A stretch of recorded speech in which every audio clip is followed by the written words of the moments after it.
Thank you. You can turn this off. Thank you. I want to say, first of all, it's an honor to be here.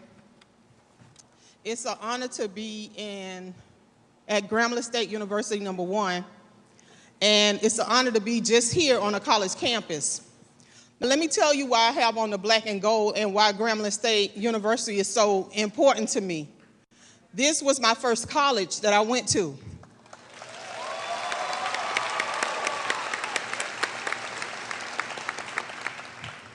And so it's something that I talk about in the book.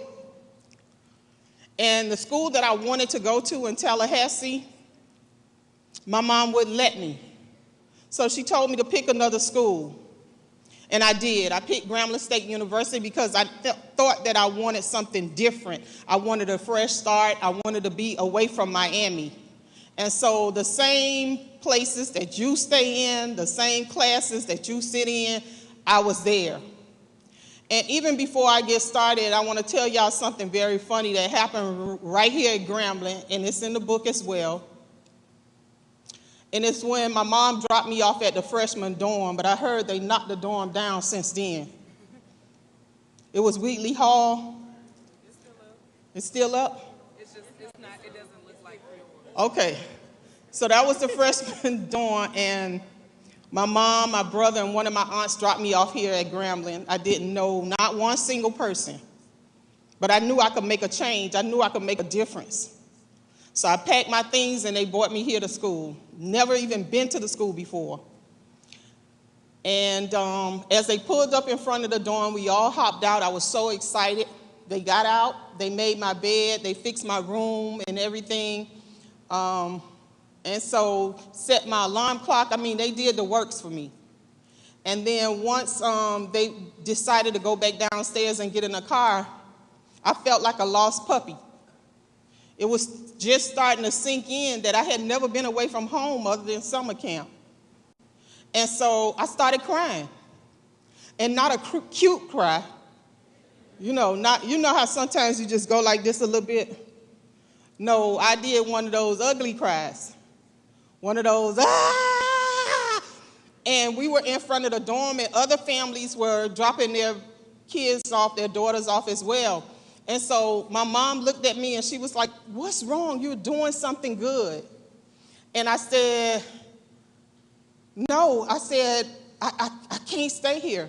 I told her, I said, "No, I can't do this." So she gave me this pep talk about me graduating from Grambling and me doing a good job and me becoming something special and me earning my own money and things like that. And I ended up getting back in the car with them. We went and ate, and the second time I was all right. But she told me, she said, "Look at all of these people looking at you." And I told her, "I don't care. I don't know these people." So that's in the book. That's my experience with Grambling. I stay here I came when I first graduated from high school in '84. I know I don't look like I'm that old. I'm 50-something years old. And this was my first college, so I'm home. I went here from 1984 when I graduated from high school. I stayed here until '86. And I packed my things at the end of the semester, and I went home. I gave away a lot of stuff because I couldn't carry it back in my suitcases and stuff, and put stuff in other friends' bags and stuff. And I had already made up my mind that I wasn't coming back. I was homesick, and I wanted to go to a school closer to home. But I didn't tell my mom. I just packed up all my things. And so when school started back again, she was running around trying to get my things together for me to come back here to Grambling when I had to break the bad news to her that I wasn't coming back. And I hadn't told her, and I didn't know what to say, and I was like, "I'm not going back to school. I don't want to stop going to school, but it's too far." I kept coming home and things like that, and so I ended up going to the University of Miami for a semester, and then I graduated from Florida Memorial University, which is a black college in Miami. Okay, so let me just back up a little bit. That's my Grambling experience. So I want you to think of this And I'm going to talk pretty fast. I'm going to go over a few things, tragedies in my life and things that happened in my life. And I want you to think of this as a conversation. Don't think of this as a lecture. Just think of this as a conversation that I'm having with you all. I need y'all to relax. Y'all still not relaxed. Take off your shoes, take off your wig, take off your bra, whatever you need to take off. You can take it off. We'll put it back on before you leave.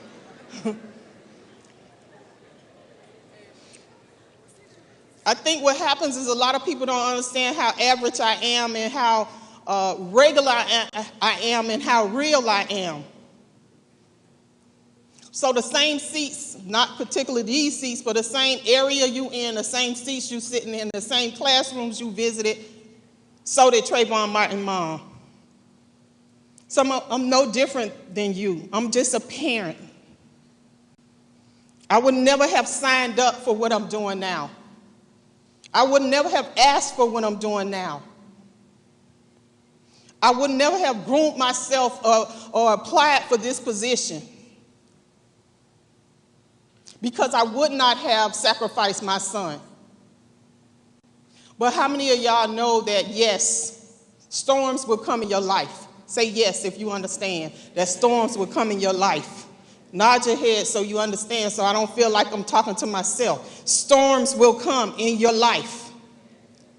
But it's how you deal with those storms that make you a better person or a weaker person. So I really didn't know how strong I was until I went through the tragedy of losing my son. I came from a long line of strong women. My great-grandmother was strong. I was raised with her. My grandmother was strong. I was raised with her. My mother was strong. I'm still being raised by her.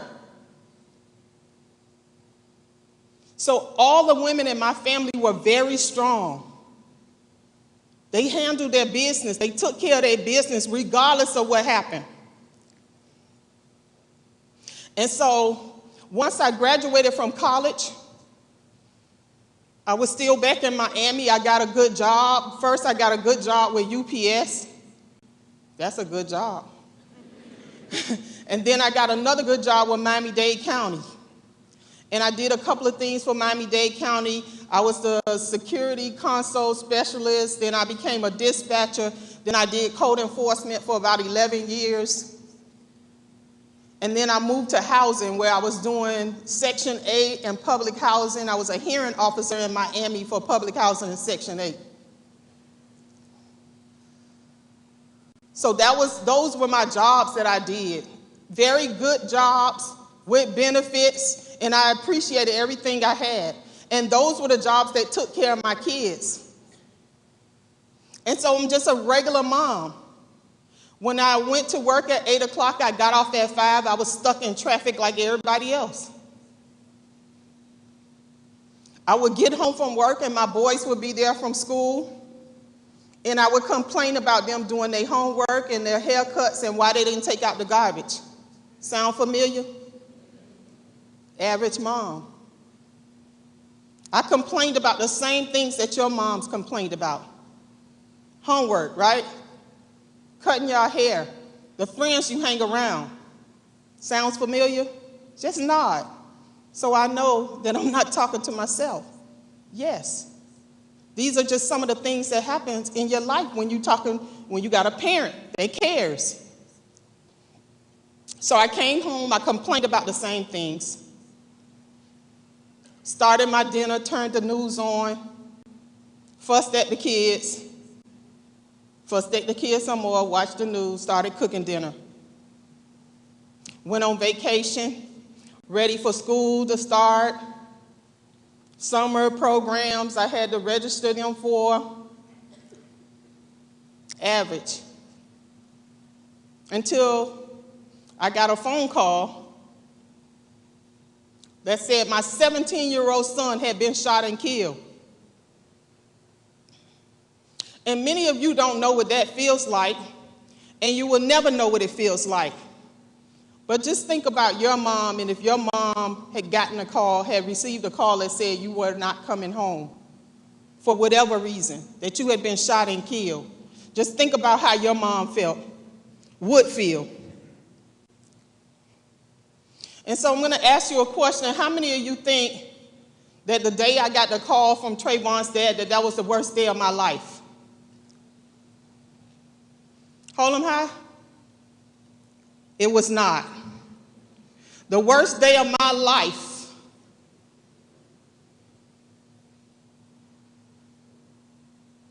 was seeing my son at the front of my church, and as I sat on the front row in a casket, in all white, 17 years old, as if he was going to the prom, with a little smirk on his face, a nice haircut. I could remember it like it was yesterday. It was 7 years ago, but I could remember it like it was yesterday. That was by far the worst day of my life. Because before that, I didn't know the impact of gun violence. Because it never touched me so hard and so close and so deep. And sure, I have lost family members in the past. But nothing compares to losing a child that I carried for 9 months, that I had to love, that I had to nurture, that I had to feed.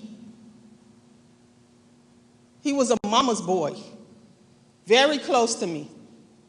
Even at 17, he wanted to sleep in my bed.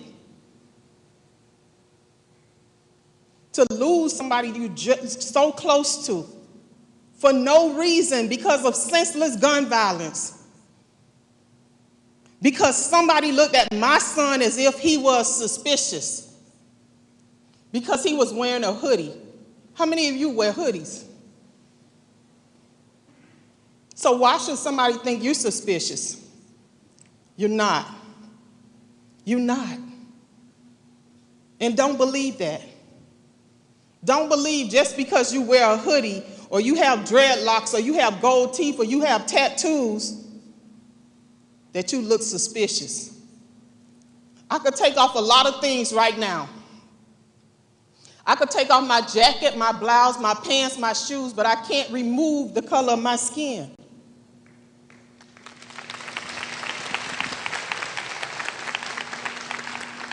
And so you have to know we living in a country right now who are judging you by the color of your skin.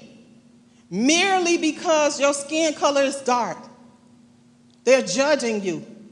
Not by your education. Not by how much money you have and what car you drive and what house and area you live in. But merely by the color of your skin. So I listened to the media tell me that my son was suspicious because he was wearing a hoodie. And every time I travel, I look in the airport, everybody is wearing a hoodie. The young people, the old people, Spanish people, black, white, young ladies, young men, everybody wears a hoodie. So it wasn't about Trayvon's hoodie. It was about the color of his skin. And so it was hard for me to say that. It was even hard for me to talk to people about me losing my son. But let me just be the first one to tell you that God worked on me.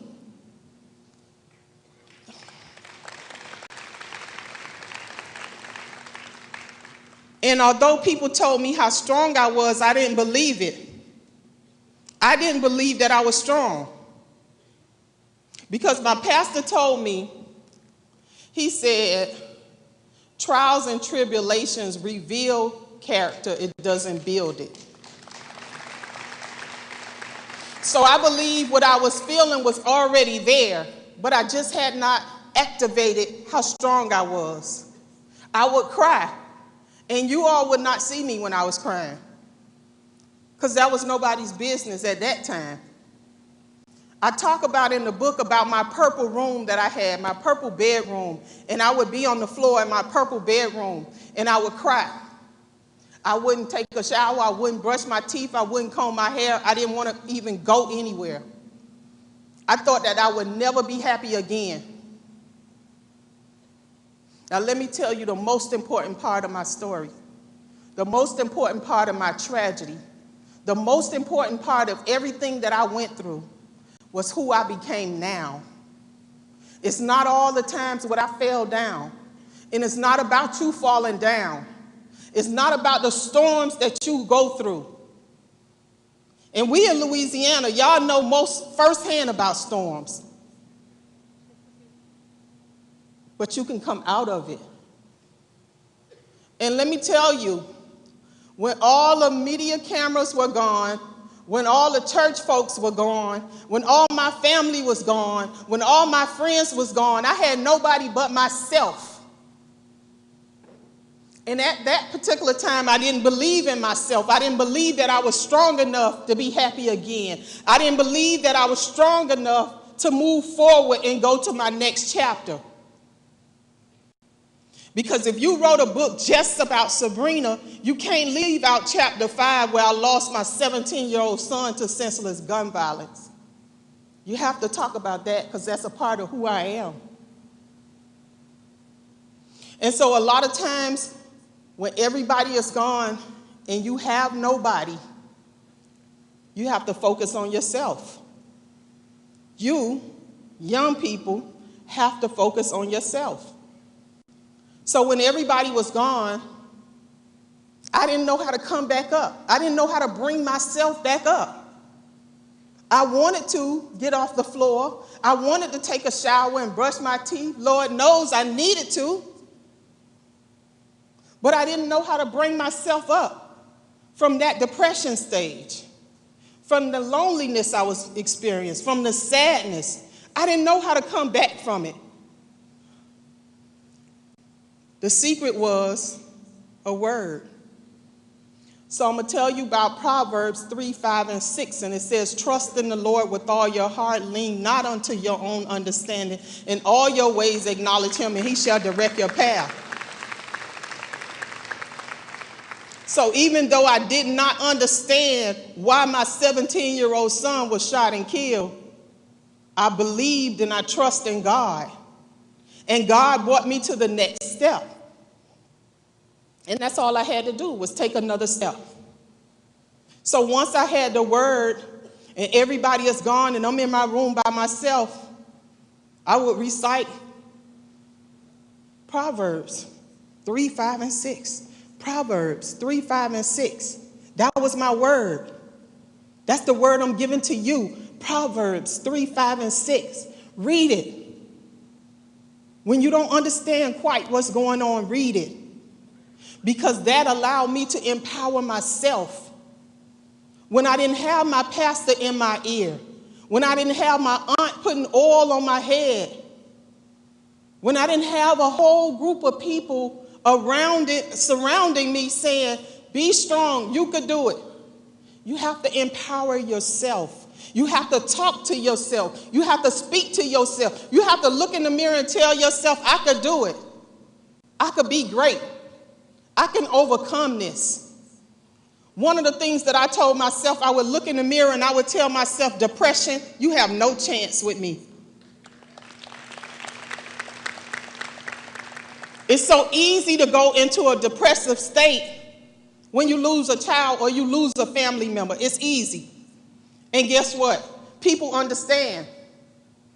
They understand why you're depressed. They understand why you don't want to go anywhere and do anything.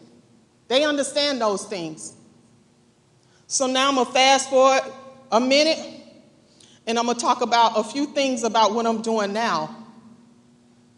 I want you all to go to TrayvonMartinFoundation.org when you get a chance, not now. TrayvonMartinFoundation.org. And I might leave out something. But one of the things that we do every year in February, we have what we call is a peace walk. And Trayvon's birthday was February what? Anybody know? February what? 15. No? Yell it out. 18. Who said the 5th? Come here.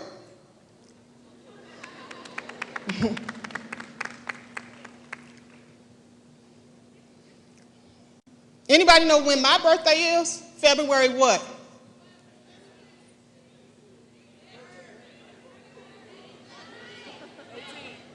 Go right over there. Where? February what?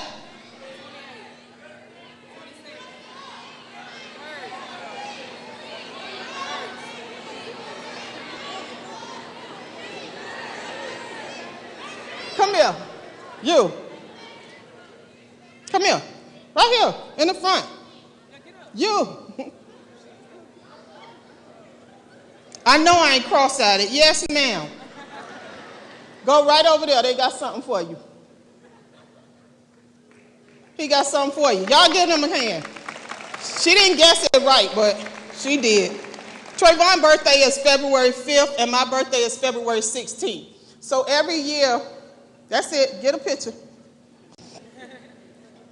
So every year, around February 5th, we celebrate Trayvon's birth and not his death. And so we do what we call as a peace walk. It's in Miami. You all are invited. It's usually on the website. I can't bring you there, but I can make sure you have a good time once you get there.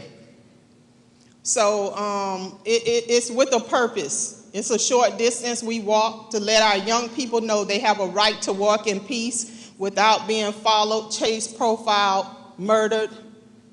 And then we have what we call as a peace talk, where we bridge the gap between law enforcement and our young people. It's a lot of singing, it's a lot of dancing there, and we really enjoy ourselves. It's a celebration, but it's a celebration with a purpose.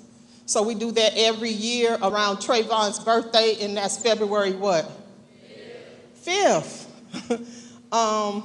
We also have what's coming up next is the Circle of Mothers. That's when I bring mothers from all over the United States who have lost a child through senseless gun violence, such as myself.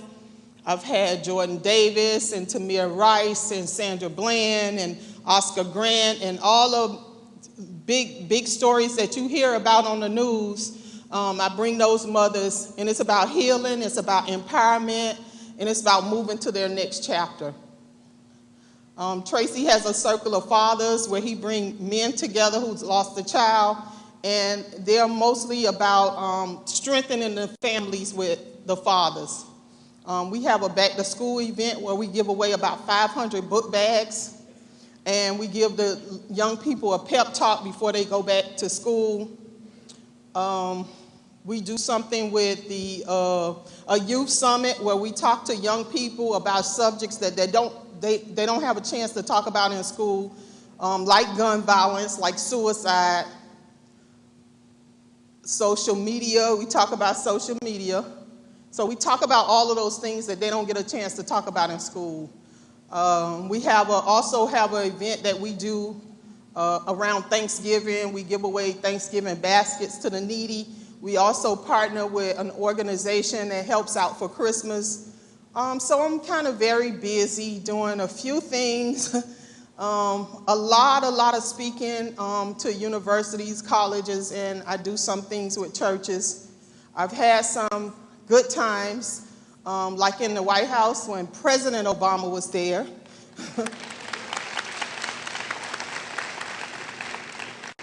I don't think I would go there now.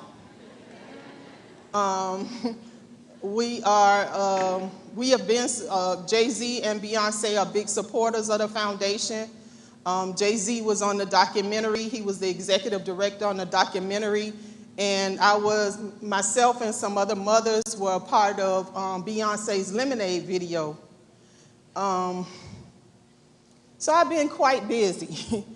Also with the United Nations, the United States sent me to Geneva, Switzerland to be a spokesperson for the United States in reference to gun violence. But I'm sure I didn't say anything that was nice. But they sent me and my son. His name is Jahvaris Fulton, and I'm very proud of him. And Delta Sigma Theta. So, those my sisters over there, that's family. A lot of people always ask me, why did I pledge Delta? There were other opportunities for me. I have an aunt that's a Delta. She's been a Delta over 50-something years. And yes. And I looked at all the sororities that they had, and I just most connected with Deltas. I wanted to be connected to a strong body of women who were doing stuff in my community, and I'm not knocking anybody else's sorority. I'm just saying what was best for me, and it was Delta Sigma Theta, and I love you ladies. So I brought 2 people with me. This young man that's got Trayvon Martin shirts on. He has right here in the red. He is from Baton Rouge, so he's from right down the street. He's an activist in Baton Rouge, but he actually speaks all over the place. And so that's Silky Slim. And I brought a family member with me as well. She works for the Trayvon Martin Foundation. I drag her along every now and then, but I love her to death. She was there from day one when I decided to go to Sanford and, speak. When I decided to be the voice for my son, she wants y'all to call her Penny, but I call her Suge. So y'all call her Auntie Suge or whatever. Just wave right here. Hello, right here. So finally, I just want to say to the young people to stay focused. So I'm going to tell you what helped me to stay focused. So when this initially happened, my mind and my brain and my heart and everything was all scrambled around. I couldn't just get my life together. I didn't know what direction my life was going in. So you, number one, have to decide what direction you want your life to go in. That's your first thing. Decide what you want to do with your life. And it should have nothing to do with anyone else. It should be about you and what's best for you and what you want to do for yourself. So you think about that. And once you think about that, see yourself as a train conductor. I'm the conductor of my train. My life is my train, and I'm the conductor. And my train is moving forward, never backwards. Your train should be moving forward and never backwards. Some people are going to get on your train. Some people are going to get off your train. I'm saying to you that you are going to lose some friends on your train. You're going to lose some family members on your train.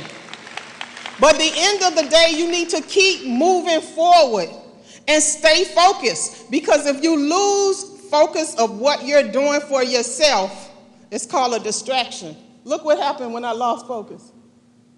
I'm not paying attention to what my focus is because of a distraction. I want you to stay focused on what you need to do for yourself, regardless of who's on your train or who's off your train. You might lose some friends and family. That was their season. It's no longer their season. Believe me, I lived a long time. I might not look like it, but I've lived a long time. Don't worry about the people that get off your train. Only focus on the ones that's still on your train and always keep moving forward. God bless you, God keep you, and peace. Grambling State University!